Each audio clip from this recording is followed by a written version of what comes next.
Assalamualaikum warahmatullahi wabarakatuh. Perkenalkan kami dari Universitas Gunadarma. Di sini kami akan mempresentasikan hasil kerja dari mata kuliah Sistem Terdistribusi dari kelompok 6 atau F, kelas 4K32, berjudul Sistem Terdistribusi pada Direktorat Jenderal Bea dan Cukai.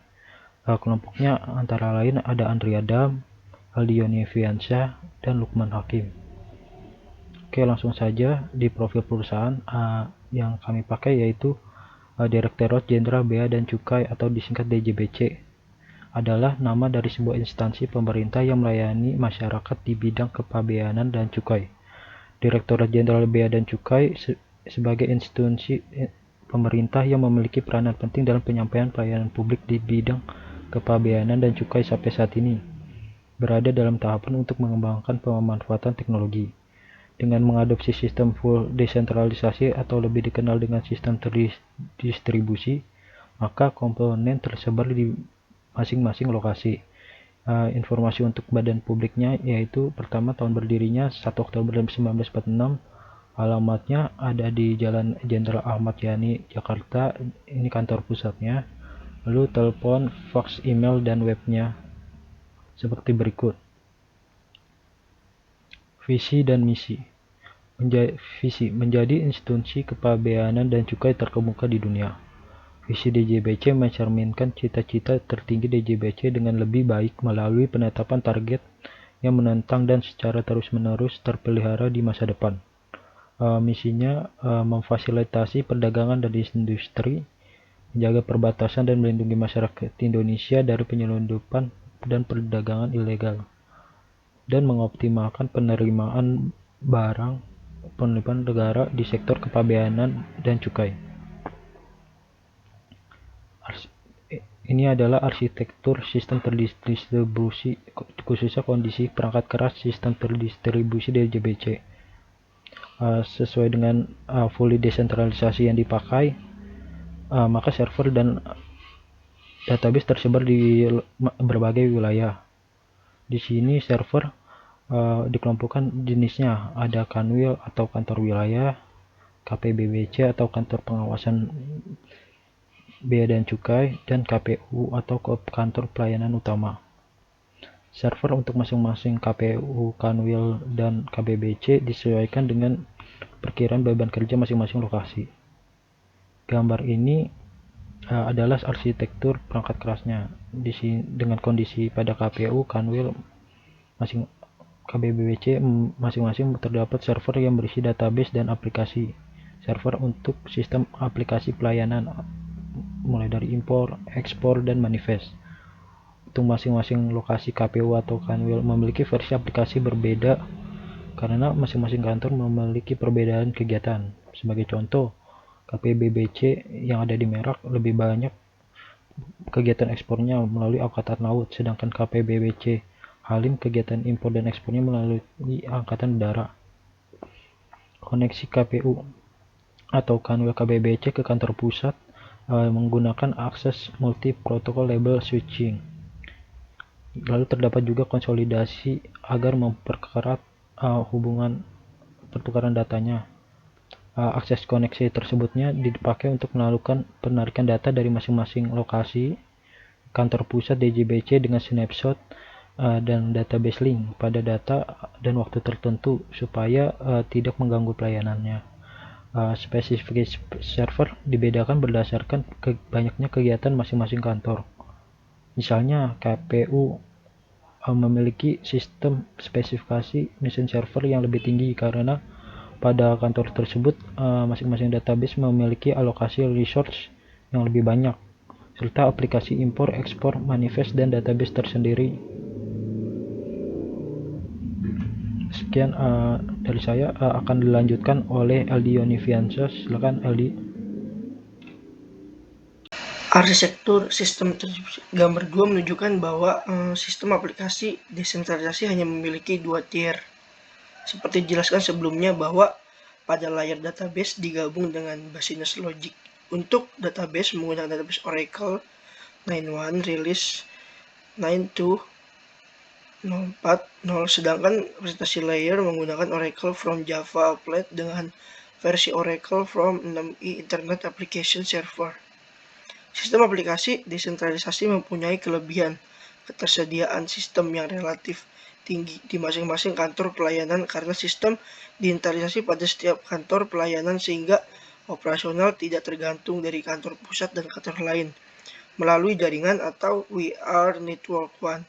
Namun, sistem desentralisasi membutuhkan banyak infrastruktur server database dan aplikasi pada masing-masing kantor pelayanan. Sehingga dari sisi pengelolaan sistem teknologi informasi dan komunikasi menjadi kurang optimal. Seiring dengan perkembangan tuntutan bisnis yang membutuhkan real-time data dan integrasi data, sistem desentralisasi kurang optimal karena diperlukan jeda waktu untuk mengumpulkan data dari kantor pelayanan. Dengan penggabungan antara business logic dan database layer, sering terjadi kendala ketika terjadi perubahan peraturan di mana perusahaan peraturan tersebut tidak dapat dilakukan dalam waktu yang singkat karena business rules menyatu dengan kode aplikasi, sehingga proses development dan deployment membutuhkan waktu yang tidak singkat. Assalamualaikum warahmatullahi wabarakatuh. Perkenalkan, nama saya Lukman Hakim dari kelas 4 K32 yang ber-NPM 13118835. Di sini saya akan menjelaskan poin 2 yaitu arsitektur sistem terdistribusi pada gambar kondisi perangkat jaringan sistem terdistribusi. Sistem aplikasi pabean atau SAP pada DJBC ini menggunakan model desentralisasi di mana database aplikasi diinstalisasi pada masing-masing server kantor pengawasan pelayanan bea cukai atau KPPBC dengan model sistem informasi 2 tier, layer database dan business logic digabung dalam satu layer. Pada layer database digabung dengan business logic untuk database menggunakan database Oracle 9i. Sedangkan presentation layer menggunakan Oracle Form Java Applet. Aplikasi desentralisasi mempunyai kelebihan ketersediaan sistem yang relatif tinggi di masing-masing kantor pelayanan karena sistem diinstalisasi pada setiap kantor pelayanan sehingga operasional tidak bergantung dari kantor pusat dan kantor lain melalui jaringan atau wide area network atau WAN. Namun sistem desentralisasi membutuhkan banyak infrastruktur server database dan aplikasi pada masing-masing kantor pelayanan. Sehingga dari sisi pengelolaan sistem teknologi informasi dan komunikasi atau TIK menjadi kurang optimal. Seiring dengan perkembangan tuntutan bisnis yang membutuhkan real-time data dan integrasi data, sistem desentralisasi kurang optimal karena diperlukan jeda waktu untuk mengumpulkan data dari kantor pelayanan. Dengan menggabung antara business logic dan database layer sering terjadi kendala ketika terjadi perubahan peraturan di mana perubahan peraturan tersebut tidak dapat dilakukan dalam waktu yang singkat karena bisnis rules menyatu dengan kode aplikasi sehingga proses development dan deployment membutuhkan waktu yang tidak singkat. Fungsi-fungsi yang dijalankan oleh sistem terdistribusi dalam pelaksanaan sistem terdistribusi DCBC mengembangkan beberapa fungsi utama dalam pelayanan komputerisasinya. Antara lain, sistem komputerisasi pelayanan SKP Manifest merupakan sebuah sistem pelayanan yang digunakan untuk memproses dokumen pemberitaan pengumuman. SKP Manifest A pengangkut atau kuasa dalam hal ini perusahaan pelayaran atau penerbangan melakukan penyiapan atau pembuatan dokumen kargo manifest dan mengirimkan secara elektronik ke sistem komputer pelayanan manifest. Yang kedua, pengertiannya SKP manifest menerima data kargo manifest dan memberikan nomor BCE titik sebagai istilah untuk dokumen manifest. Yang kedua, sistem komputerisasi pelayanan SKP impor merupakan sebuah sistem pelayanan yang digunakan untuk memproses dokumen pemberitahuan pabean impor. Jadi pengertiannya importir atau pengusaha pengurus jasa kepabean PPJK melakukan penyiapan pembuatan dokumen pemberitahuan impor barang menggunakan modul PIB dan mengirimkan SKP impor. Yang kedua, importir atau pengusaha atau pengurusan jasa kepabean melakukan pembayaran atas pengutang impor ke bank devisa resipro. Yang ketiga, bank devisa persepsi atau pos persepsi mengirimkan data pembayaran ke SKP impor. Yang keempat, SKP impor melakukan pengecekan data BC 1.1 yang direkonsiliasikan dengan data di SKP manifest. Yang kelima, SKP impor melakukan pengecekan data kredit advice dari bank devisa resesi atau pos persepsi. Yang ketiga, sistem komputerisasi pelayanan SKP ekspor merupakan sebuah sistem pelayanan yang digunakan untuk memproses dokumen pemberitahuan pabean ekspor, yaitu eksportir pengusaha pengurusan jasa kepabean melakukan penyiapan untuk pembuatan dokumen pemberitahuan ekspor barang PEB menggunakan modul PEB dan mengirimkan SKP ekspor. Yang kedua, eksportir atau pengusaha pengurusan jasa kepabean melakukan pembayaran atas bea cukai jika ada, bea cukai keluar jika ada, ke bank devisa resepsi atau pos persepsi. Yang ketiga, bank devisa persepsi atau pos persepsi mengirimkan data pembayaran SKP ekspor. Yang keempat, SKP ekspor melakukan pengecekan data kredit advice dari bank devisa persepsi pos persepsi. Yang terakhir, sistem aplikasi cukai SAC merupakan sebuah sistem pelayanan yang digunakan untuk memproses dokumen cukai. Jadi pengertiannya, pengusaha barang kena cukai BKC melakukan penyiapan atau membuat dokumen cukai untuk diajukan ke KPPBC. Yang kedua, petugas bea cukai melakukan perekaman dokumen cukai pada SAC. SAC memberikan nomor pendaftaran dokumen cukai. Yang ke-8, keunggulan dan kelebihan dari sistem terdistribusi, mengatasi masalah beban kerja komputer pusat. Yang kedua, biaya komunikasi berkurang karena ditransmisi bukan sekedar data mentah. Jadi jaringan desentralisasi menawarkan peningkatan keandalan sistem karena informasi melewati banyak yang berbeda. Independen komputer di jaringan tidak ada satu titik kegagalan. Masing-masing komputer juga tidak harus bergantung pada server pusat tunggal untuk menangani semua pengolahan, yang berarti sedikit resiko dalam kemacetan jaringan. Jaringan desentralisasi lebih aman sebagai komponen kunci dari sistem terdistribusi di seluruh jaringan. Jadi selanjutnya dapat menambah komponen secara individu tanpa harus menjadi sistem.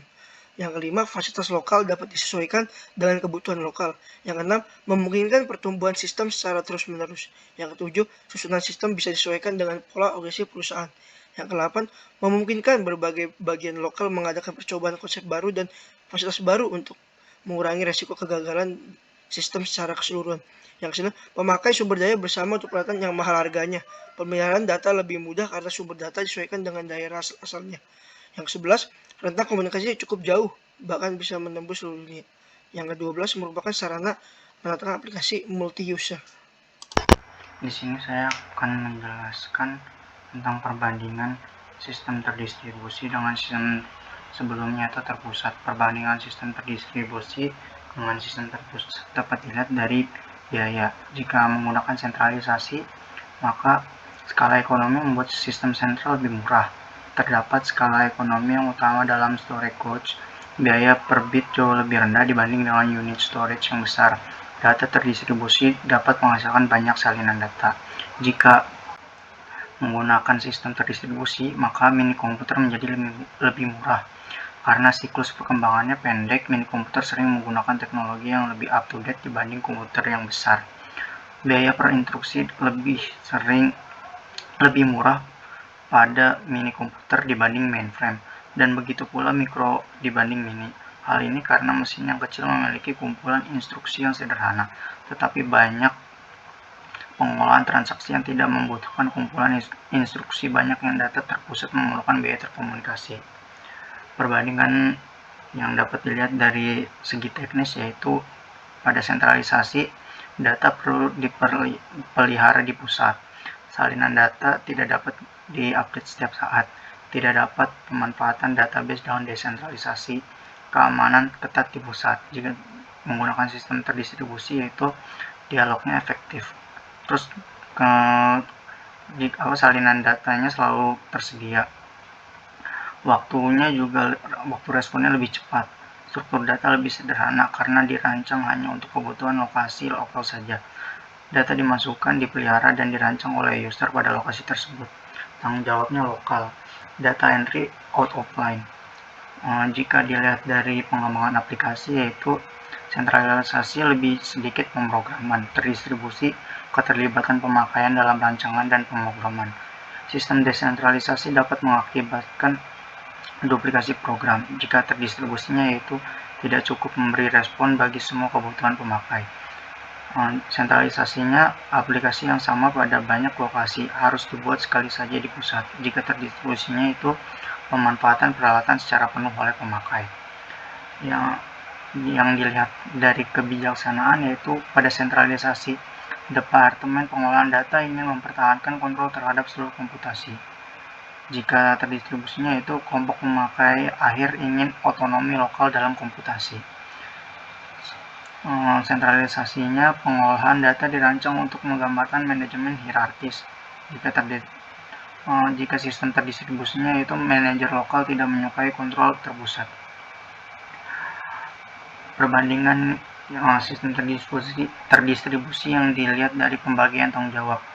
Jika sentralisasi itu membuat definisi tanggung jawab pusat dan lokal, memilih standar jaringan, memilih data description language perusahaan, memilih perangkat lunak database, melayani administrasi database termasuk perancangan daya yang terpadu, memelihara data dictionary perusahaan, memilih dan merancang aplikasi-aplikasi untuk melayani berbagai lokasi, memilih aplikasi-aplikasi yang akan ditransfer antar lokasi, mengkaji ulang dokumentasi aplikasi-aplikasi yang ditransfer antar lokasi, melayani konsultasi teknik, merancang dan mengadministrasikan sistem security. Terdistribusinya pada pembagian tanggung jawab yaitu mengembangkan aplikasi lokal, merancang file yang digunakan secara lokal, merancang subskema yang berhubungan dengan database sentral atau lokal dalam kaitan dengan administrator database, memilih peralatan sesuai batasan-batasan yang direkomendasikan oleh perusahaan, mengembangkan dan mendokumentasikan aplikasi yang ditunjukkan untuk keperluan transfer ke lokasi lain, mengubah aplikasi-aplikasi yang diterima secara lokasi lain, menghubungkan otoritas-otoritas sentral dalam hal mengembangkan skema dan membuat standarisasi item data, menghubungkan lokasi-lokasi lain tentang aplikasi yang dikembangkan untuk penggunaan bersama, dan merancang pengendalian sistem audit. Perbandingan sistem terdistribusi yang dilihat dari fasilitas, yaitu pada sentralisasi, yaitu kontrol manajemen, perancangan, standar, administrasi keamanan, staf, keahlian khusus, dan pekerjaan berlebihan. Untuk mesin dan software terpusat itu DBMS, penyimpanan data besar, kemampuan komputer besar. Aplikasi terpusat yaitu aplikasi perusahaan, aplikasi yang memerlukan database atau file terpusat, aplikasi di komputer besar. Jika terdistribusinya itu pada fasilitas adalah pemakainya, yaitu inisiatif pemakai, bahasa tingkat tinggi, data entry, menggunakan mesin periferal yaitu komputer mini, micro, dihubungkan dengan telekomunikasi operasi sederhana, ketersediaan tinggi. Software pada mesin periferal yaitu software pad lainnya pendek, program kontrol sederhana, dialognya efektif. Aplikasinya itu dikembangkan, yaitu berarti perubahan kebutuhan yang sering, hanya satu kelompok pemakai, tanggung jawab dan pemakai. Slide selanjutnya yaitu ada kesimpulan dari laporan dan presentasi yang kita buat, yaitu transformasi arsitektur teknologi informasi dan komunikasi atau TIK pada Direktorat Jenderal Bea dan Cukai dari sistem sentralisasi ke sistem terdistribusi merubah seluruh komponen pada arsitektur DJBC. Untuk memenuhi perubahan ke sistem terdistribusi memerlukan infrastruktur perangkat keras dan perangkat lunak yang baru, sehingga transisi ke sistem terdistribusi tidak mengganggu sistem sentralisasi yang beroperasional melakukan transaksi pelayanan kepabean. Komponen arsitektur TIK yang berubah yaitu desain aplikasi menggunakan 3 tier. Terus habis itu aplikasi berbasis service oriented architecture atau SOA, desain database-nya, dan topologi server dan jaringan.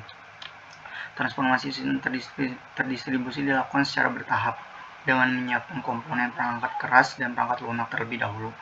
Infrastruktur perangkat keras server, perangkat lunak, dan jaringan merupakan komponen tahap pertama. Tahap selanjutnya melakukan pengembangan pada sistem komputerisasi pelayanan atau SKP manifest inward import. Proses migrasi tidak dilakukan secara bersamaan, tapi dilakukan dengan melihat kondisi dan beban kerja pada masing-masing KPBC.